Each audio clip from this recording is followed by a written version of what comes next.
Kakinada RTC complex సమీపంలోని రైతు బజార్లో డ్రైనేజీలు రహదారులను ఆక్రమించి ఏర్పాటు చేసిన దుకాణాలపై నగరపాలక సంస్థ అధికారులు గురువారం చర్యలు చేపట్టారు. నగరపాలక సంస్థ కమిషనర్ ఎన్వివి సత్యనారాయణ రైతు బజార్లో స్వయంగా పర్యటించి పరిస్థితిని పరిశీలించారు. పర్యటన సందర్భంగా మున్సిపల్ డ్రైనేజీలను ఆక్రమించి రహదారిపైకి విస్తరించిన దుకాణాలను గుర్తించిన కమిషనర్ వెంటనే వాటిని తొలగించాలని అధికారులను ఆదేశించారు.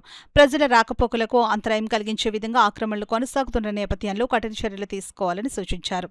ఈ సందర్భంగా రైతు బజార్ నిర్వహణలో నిర్లక్ష్యం ప్రదర్శించిన రైతు బజార్ స్టేట్ ఆఫీసర్పై కమిషనర్ తీవ్ర ఆగ్రహం వ్యక్తం చేశారు. ప్రజా సౌకర్యాలకు భంగం కలిగించే ఆక్రమణలను ఉపేక్షించబోమని హెచ్చరించారు. రైతు బజార్ సమీపంలోని మసీదు, చర్చికి వెళ్లే మార్గంలో దుకాణాలు, వాహనాల రద్దీ కారణంగా భక్తులు ఇబ్బందులు ఎదుర్కొంటున్న విషయాన్ని కమిషనర్ ప్రస్తావించారు. ఈ సమస్యకు శాశ్వత పరిష్కారం కోసం మార్గం కల్పించడం జరుగుతుందని కమిషనర్ చెప్పారు. అలాగే రైతులకు ఎలాంటి ఇబ్బందులు కలగకుండా విక్రయాలు ఏర్పాటు చేయడంతో పాటు రైతు బజార్కు వచ్చే వినియోగదారుల వాహనాల కోసం ప్రత్యేక పార్కింగ్ సదుపాయం కల్పించనున్నట్లు వెల్లడించారు. వ్యాపారులు తమ సరుకుల అన్లోడింగ్ కార్యకలాపాలను ఉదయం 7 గంటలలోపు పూర్తి చేసుకునే విధంగా కార్యాచరణ రూపొందిస్తున్నట్లు చెప్పారు. జాయింట్ కలెక్టర్ అపూర్వ భరత్ సూచనలు ప్రజల అవసరాలను దృష్టిలో ఉంచుకుని ఈ ప్రణాళికకు రూపకల్పన చేస్తున్నామని కమిషనర్ వివరించారు. రైతులు, వ్యాపారులు, వినియోగదారులు అందరికీ అనుకూలంగా ఉండే విధంగా రైతు బజార్ అభివృద్ధి చర్యలు చేపడతామని తెలిపారు. ఈ పర్యటనలో అదనపు కమిషనర్ కెటి సుధాకర్, డీసీపీ కృష్ణారావు తదితర అధికారులు పాల్గొన్నారు.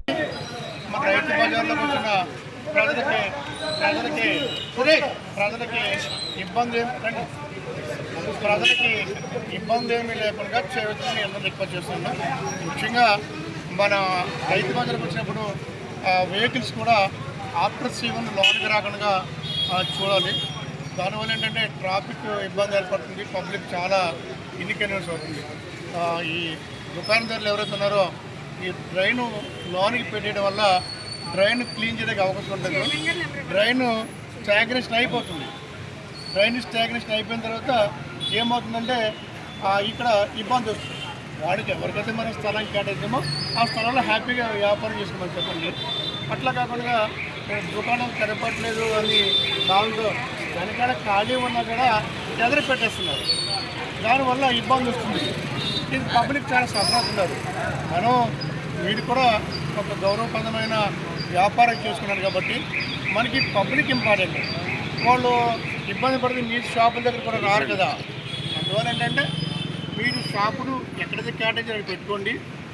ఒకసారి డ్రైన్ ఆక్రమించకుండా వెనక్కి పెట్టుకోండి. ఎదుర షాపులకి మళ్ళీ ఈ షెడ్లు కట్టేస్తున్నారు, గుడ్డలు కట్టేస్తున్నారు. దానివల్ల వెళ్తున్న మోటార్ సైకిల్కి దెబ్బతింది అనుకోండి, అతను పడిపోతాడు. పడిపోయి మళ్ళీ తీవ్రమైన గాయాలు అవుతే ప్రమాదం ఏర్పడుతుంది. మీ వ్యాపారం చక్కగా చేసుకోండి, బట్ ప్రభుత్వాన్ని సహకరించండి. ముఖ్యంగా ప్రజల సేఫ్టీ మన సేఫ్టీ. మీరు ఆ విషయంలో మరి కొన్ని అక్కడ డ్రైన్ కూడా పూడుకుపోయింది. డ్రైన్ కూడా పూడిపోతే మరి తీటకేమో ఇవన్నీ కూడా షాపులు పెట్టేసారు. తీటకేమో అక్కడ ఇబ్బంది అయిపోతుంది. అలా చేయకుండా మీరు ఏదైతే షాపులు మనకి కేటాయించామో వెనక్కి పెట్టుకోండి, హ్యాపీగా వ్యాపారం చేసుకోండి. డ్రైన్ ఎంకరేజ్ చేయకండి. దానివల్ల నీరు దగ్గర వచ్చి రెయిన్ సీజన్ మరీ ఫ్లోయింగ్ ఎక్కువైపోతుంది. కాబట్టి అందరూ కూడా సహకరించి ఈ ట్రాఫిక్ సమస్యని, డ్రైన్ సమస్యని పరిశీలించగా